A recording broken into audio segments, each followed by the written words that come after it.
Well, g'day curd nerds, welcome to another cheese making video. This one I'm going to try, and I'm going to do a taste test on a cheese that I bought. Now it's a very special cheese, of course. It is a Truffle Brie. Now this Truffle Brie is made by a cheese, artisan cheese makers in the Adelaide Hills in South Australia called Lobethel. Now, reason I wanted to try the Truffle Brie was because I put a community post up a little while ago and I wanted to know if anybody had tried cheese with truffle in it. So I decided, well, how would I know what truffle tastes like unless I tried some? So I went out and bought this one. I got it from Cheese Therapy, a good friend Sam and Helen, and yeah, its best before date is today, so I've had it for a little while. It cost me, it was about $40 for the kilogram, the 1 kilogram, and about $15 shipping. So it arrived in a nice cool box that was really cool, and it was a pretty hot day when it got delivered. So well done to Cheese Therapy for getting it to me in one piece. Now I've had this cheese sitting here and at room temperature now for about 30-40 minutes. So I think it's come up to temperature. It's a little bit cool to touch, but I think we should get some ooziness in it. It'll be right on the money as far as the sort of cheese that I'm after. So without further ado, let's crack into it and see what a truffle infused or truffle brie tastes like. So before we go any further, I'd just like to say that this is not a sponsored video. I paid for this myself. Udder Delights and Cheese Therapy did not reach out to me. It's because I was just curious. So I wanted to know what the truffles, what the fuss was all about. However, subsequently a Tasmanian truffle grower has reached out to me, and we'll be doing a video soon. Truffle season here in in Tasmania, not here in Victoria, in Tasmania is not until about July, August. So he's going to get some fresh truffle to me. I'm going to make a truffle infused cheese.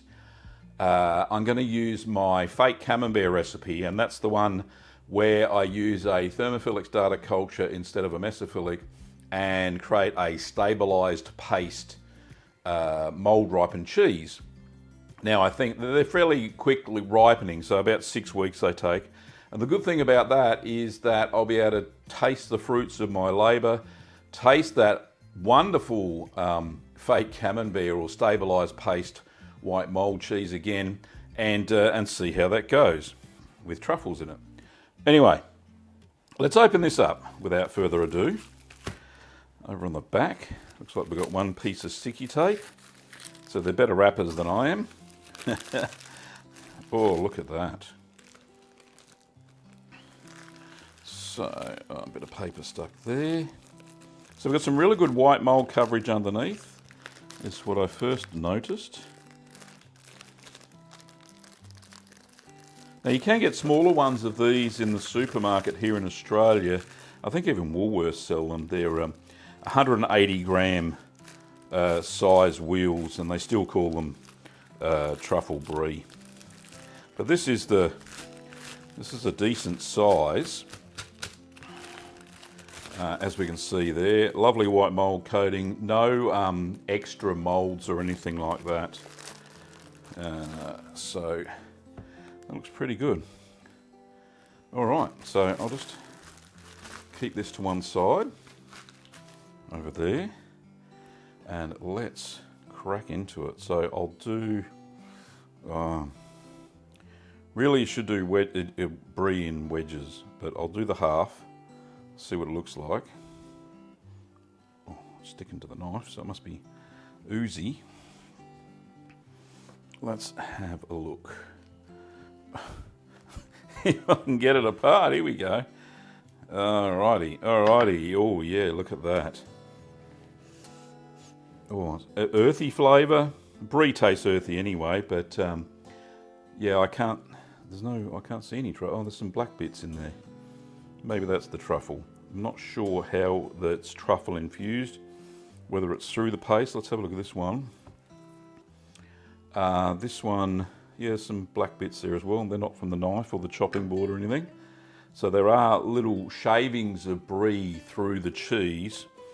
Let's just put that one aside and cut off a wedge for tasting. I know it's lots of cheese, but I'm going to share this with our family and other family members.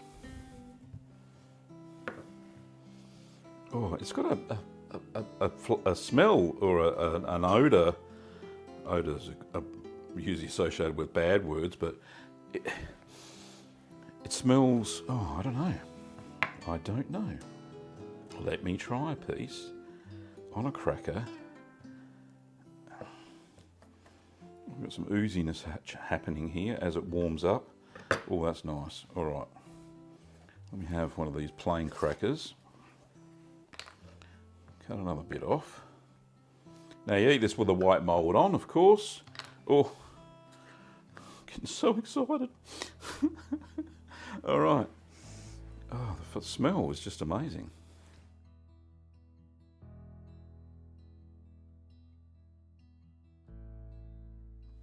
Oh, that flavours. So you get the creamy brie flavour. You get this mushroomy undertones. It's not the base of the flavour, but a bit of salt. Yeah, nice. Let's try it without the cracker.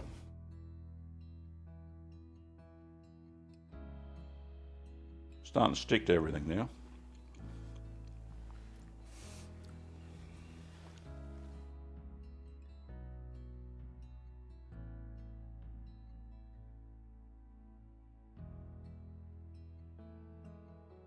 Yeah, that earthiness is really nice. So it's a brie with extra, if that makes sense. It's got more earthiness. A normal brie is really quite creamy. Sometimes can be a little bit tart, but this is really nice, very moorish. And yeah, you can see flakes of truffle through the paste. In bits, flecks of truffle. Very nice indeed. That is a winner. Winner, winner, chicken dinner, as the Aussie man would say. Right, let's have a look. I've got to try some more. That first bit, oh, as she warms up even more, it's getting more and more gooier, which is great. The rind's nice too. It's got a nice texture to it.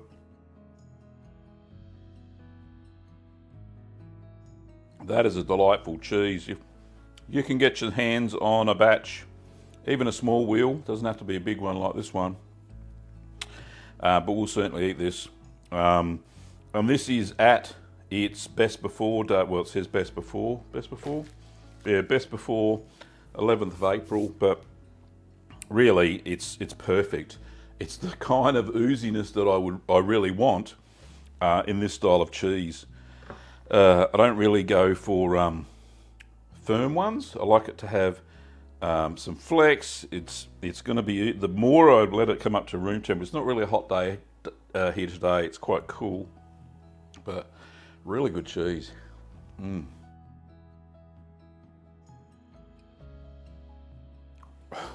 It's what it's all about, honestly.